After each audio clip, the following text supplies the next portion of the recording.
এটা হলো উম্মতের সাধারণ মানুষের প্রতি আল্লাহর নবীর পয়গাম এবং নবীর বার্তা। সুতরাং আমি আখেরি নবীর কলিজার টুকরা উম্মতের কাছে জানতে চাই, আপনারা আল্লাহর নবীর এই বার্তা, এই মেসেজ এটা গ্রহণ করতে প্রস্তুত আছেন তো?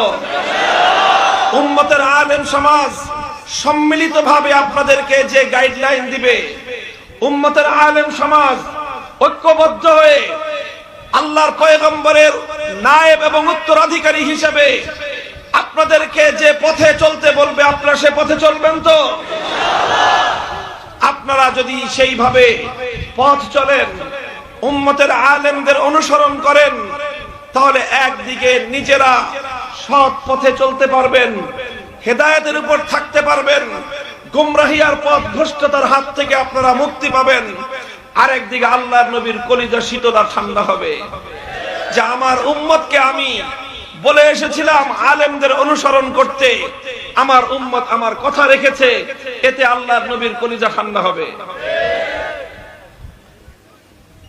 2 নম্বর বার্তা হলো উম্মতের আলেম সমাজের প্রতি আল্লাহর নবীর বার্তা হলো, হে আলেমরা, দেখো আমি হলাম আমার উম্মতের জন্য পিতার মতো। আল্লাহর নবী স্পষ্ট বলেছেন, ইন্নামা আনা লাকুম মিসলাল ওয়ালিদি লিওয়ালাদিহি, ইন্নামা আনা লাকুম মিসলাল ওয়ালিদি লিওয়ালাদিহি। হে উম্মত, আমি হলাম তোমাদের জন্য পিতার মতো। পিতা যেরকম তার সন্তানকে প্রত্যেকটা বিষয় শিখিয়ে দেয়, আমিও নবী তোমাদেরকে সন্তানের মতো প্রতিটা বিষয় আমি তোমাদেরকে শিখিয়ে দেই। সুতরাং পিতা যেরকম মৃত্যুবরণ করলে সন্তান ইয়েতিম হয়ে যায়, আল্লাহর নবীর ইন্তেকালের মাধ্যমে এই উম্মত ইয়েতিম হয়েছে।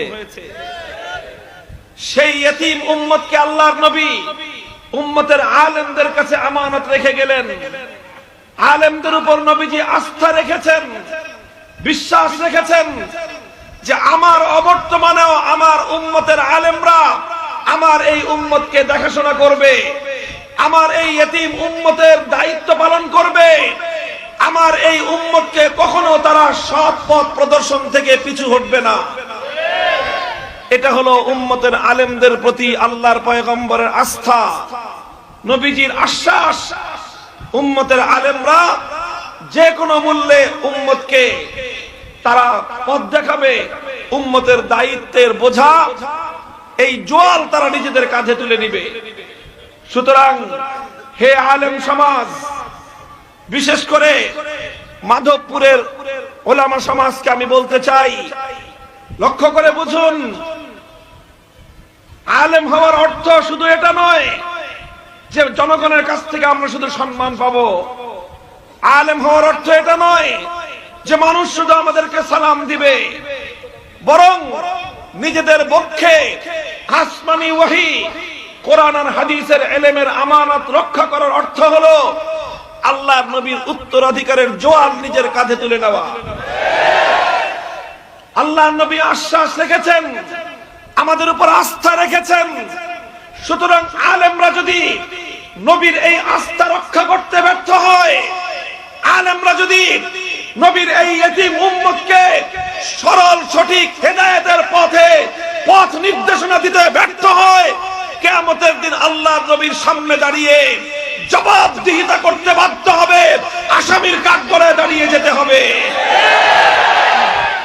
মুহতারাম হাজিরিন, এজন্যই আমরা বলি আলেম হওয়াটা খুব একটা মজার বিষয় তা নয়, আলেম হওয়াটা খুব একটা ফ্যাশনের জিনিস তা নয়, আর বাকি 8-10টা ডিগ্রি ধারণ করার মতো আলেম হওয়া মানে একটা শুধু ডিগ্রি ধারণ করা নয়, আর 8-10টা খেতাব নেওয়ার মতো আলেম হওয়ার অর্থ শুধু একটা খেতাব নেওয়া নয়। আলেম হওয়ার অর্থ হলো পুরা উম্মতের জিম্মাদারির জোয়াল নিজের কাঁধে তুলে নেওয়া। সুতরাং যে কোনো পরিস্থিতিতে, যে কোনো মূল্যে, যে কোনো অবস্থায় আলেম হিসেবে নবুয়তের উত্তরাধিকারের দায়িত্ব পালন করার জন্য প্রস্তুত থাকতে হবে। উম্মতকে সঠিক পথ দেখাতে হবে। যেভাবে 1400 বছর পর্যন্ত পূর্বসূরি উলামায়ে কেরাম তারা কঠিন পরিস্থিতিতেও উম্মতের দায়িত্ব পালন করা থেকে একচুল পরিমাণ পিছপা হননি। তারা রাতের অন্ধকারে উম্মতের জন্য আল্লাহর দরবারে হেদায়েতের কামনা করে চোখের অশ্রু ঝরিয়েছেন। সুতরাং আলেমদের প্রথম দায়িত্ব হলো উম্মতের সরল সঠিক পথ কামনা করে, উম্মতের হেদায়েত কামনা করে আল্লাহর দরবারে ফরিয়াদ করে তাদের জন্য চোখের পানি ছাড়া। আল্লাহুম্মা হাদি উম্মত মুহাম্মাদিন সাল্লাল্লাহু আলাইহি ওয়াসাল্লাম। হে আল্লাহ, তুমি আল্লাহ তোমার নবীর উম্মতকে তুমি সরল সঠিক পথ দেখাও। আল্লাহ, তুমি তোমার নবীর উম্মতকে সমস্ত গুনাহ থেকে, সমস্ত ভুল ভ্রান্তি থেকে তুমি হেফাজত করো। এইভাবে আল্লাহর কাছে কান্নাকাটি করে রাতের অন্ধকারে উম্মতের জন্য চোখের অশ্রু ঝরানো, এটা হলো আলেমদের প্রথম দায়িত্ব। দ্বিতীয় দায়িত্ব, উম্মত যেন সরল সঠিক পথে চলতে পারে, কোন বিভ্রান্তি, কোন গোমরাহি, কোন পথ ভ্রষ্টতা যেন উম্মতের আলেমদেরকে বিপদগামী করতে না পারে, সেই জন্য সবটুকু চেষ্টা করা। মাথার ঘাম পায়ে ঝরানো, ঘাম ঝরানো মেহনতের পরিশ্রমের মাধ্যমে পুরা উম্মতকে হেদায়েতের উপর পরিচালনা করবার চেষ্টা করা। এইভাবে অশ্রু দিয়ে, ঘাম ঝরিয়ে উম্মতের এই দায়িত্বের জোয়ান নিজেদের কাঁধে বহন করে রাখতে হবে। এটা হলো আলেমদের দায়িত্ব। মনে রাখতে হবে, সব সময় শুধু চোখের অশ্রু আর মাথার ঘাম পায়ে ঝরিয়েই এ দায়িত্ব পালন করা যাবে না। অনেক সময় এমন বাধা আসবে, এমন প্রতিবন্ধকতা আসবে, উম্মতের দিকে এমন এমন গুমরাহি ধেয়ে আসবে, সেই গুমরাহির তুফান থেকে উম্মতকে হেফাজত করতে হলে পাহাড়ের মতো পথের মধ্যে বুক টান করে উম্মতের আলেমদেরকে দাঁড়িয়ে যেতে হবে। আর সেই পাহাড়ের মতো দাঁড়িয়ে থাকতে গিয়ে অনেক সময় বুকের রক্ত দিতে হবে, জীবন দিতে হবে। উম্মতের